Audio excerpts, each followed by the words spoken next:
There are some folks maybe getting close to the American dream. They just don't live in America anymore. And the folks at the top on Wall Street are doing very well. You look at the way the auto industry executives were treated when they went to Washington for a bridge loan compared to how Wall Street has been treated for their handouts, billion upon billion in bailouts. There's a double standard. And so that's a message that we have to send together, that we want working people taken care of. This is Wyoming. We were in Wyoming and we heard about the Wyoming stamping plant being closed, about 2,400 jobs. And Wyoming fight is our fight. Lansing's fight is our fight.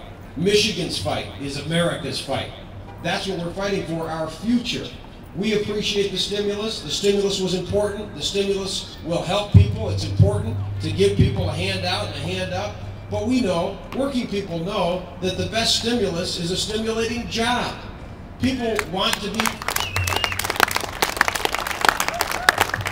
people need to be productive. They want to be productive. And look what we can produce. The Cadillac CTS Motor Trade Car of the Year last year. That's right. We have the most productive people on the face of the planet in places like Lansing, Michigan, in these United States of America. But we have to hear from Wall Street that we need to get competitive, that we need to get productive, that we need to get hyper-competitive. Well, those of you in Lansing know I understand the hyper part, but hyper-competitive? What do they mean? You know how you get competitive by Wall Street standards? Cut, cut, cut. Cut the wage, cut the benefit. Maybe, perhaps, if we get down to the level of a third world peasant, we will be able to compete. That's what Wall Street is shooting for. See, they make money off the top. They skim the cream off the top. If they move to Malaysia or China, they make more money. And they hope that we'll somehow be able to continue to buy the goods. Ultimately, it does catch up because the market, the United States as a market, that's the only way we're valuable to Wall Street. See, as individuals, we mean nothing. But as a market, maybe if we can convince them that the market is shrinking, the market is dwindling for their products because nobody's making any money, maybe then we can win Wall Street over.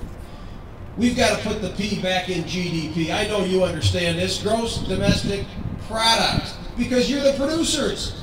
And every country, no modern economy can survive as a consumer economy. Great nations have to produce greatly, not just consume greatly. You know, a service economy. I hear from Wall Street and from some of the bubbleheads on the news, on Fox, that we're a service economy. We're a healthcare economy. Who pays for that stuff? I remember as a kid, you know, my dad worked at GM, and when I went to the dentist or the doctor, I was able to pull out that Blue Cross card. It was like gold.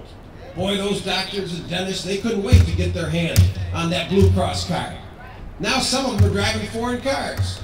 I'm trying to explain to them, you know that Blue Cross card you came to rely on so much that you like to see? See, that's linked to productivity here in this country. We've got to bring it back home.